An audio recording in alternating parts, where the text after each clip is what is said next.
So the lasso tool, the benefit of this tool is it allows me to create organic selections. So in other words, I can click, hold, and drag with my mouse, and wherever my mouse goes, the cursor will follow. Now with this selection tool, I do not have to get back to where I started.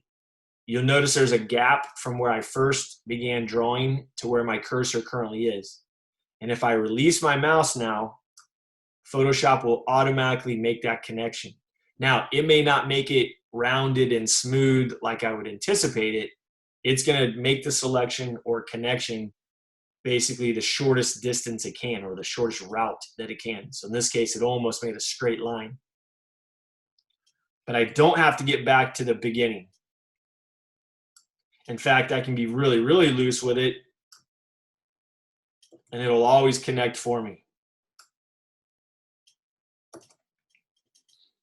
The downfall of this tool, of course, is that I have to be very accurate with my mouse, right? So if I was trying to make a selection of this seashell, that means I'm going to have to pay pretty close attention to how my mouse is moving when I'm drawing it. So for most people, especially beginners, that's not a real great tool to utilize.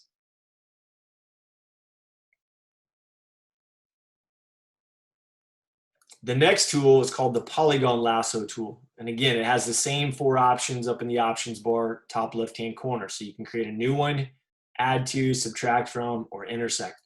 So because I'm making a new one, again, I'm going to set these back to the default, which would be new selection, and then of course, feather of 0 pixels. The polygon lasso tool works a little bit differently.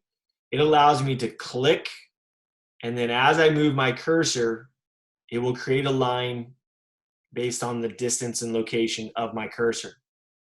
So typically you use the polygon lasso tool when you're creating shapes that have hard edges, like an actual polygon or a triangle or a square. And then with this tool, unlike the lasso tool, you do have to get back to the original point. So I'm going to move my cursor back up to where I started, and notice this little circle that appears on my cursor. When I see that circle, I can then click with my mouse, and it now completes the selection. One little nuance with this tool is if I start using the tool and then I realize I want to switch to a different tool, so I come over here to my toolbars and I start clicking, notice it's not actually selecting another tool. What it's actually doing is it's continuing to draw another selection line. So if I want to get out of this scenario, because notice as I move my cursor around, it's still trying to follow it. The easiest thing to do is just hit the escape key on your keyboard. That preliminary selection will disappear, and then I can go over to my toolbar and choose whatever tool I want. Now, the third of that group is what's called the magnetic lasso tool. And typically the magnetic lasso tool is best when you're trying to select something that has a contrast between what's around it. So like, for example, the little sand dollar here, obviously there's a high contrast between the red background and then the actual color of the sand dollar. So this would be a pretty good solution. If I was doing something that has a closer relationship in color, it's not going to be as effective. Now this tool works a little bit differently than the other 2 lasso tools. It actually works kind of like a combination of the 2.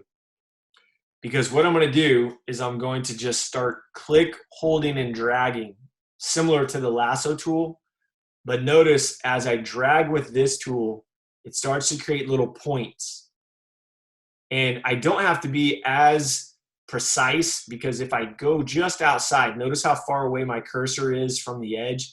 Now, sometimes it'll do a great job. Sometimes it's not as accurate. So you'll notice depending on how far I get away, it might start to include that red background. If I stay relatively close, notice I'm still not actually touching the sand dollar, but it is at least following the sand dollar edge. And like the polygon lasso tool, I do have to get back to the original starting point. And again, I'll identify that when there's a little circle that appears next to my cursor. And then I release my mouse, those points go away. Now, with this tool though, there's a couple of other features that you have to pay attention to that will help assist with the accuracy of this tool. And those are up here in the options bar. It's these three options: width, contrast, and then frequency. So again, it has the same four options button as creating a new selection, adding to, subtracting, or intersecting, but we can also control the way the tool functions by the width, the contrast, and frequency. So width is basically the distance that I can get away from the object and it still be accurate. So at a 10 pixel width, that means I got to stay pretty close to the edge that I'm trying to make a selection of.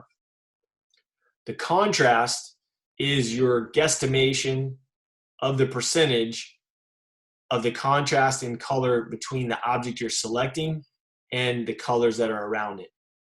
So again, this doesn't require much of a contrast here.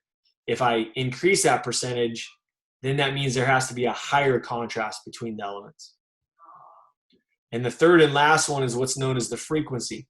And the frequency is what's dictating the number of those little squares you saw as I was dragging around the sand dollar.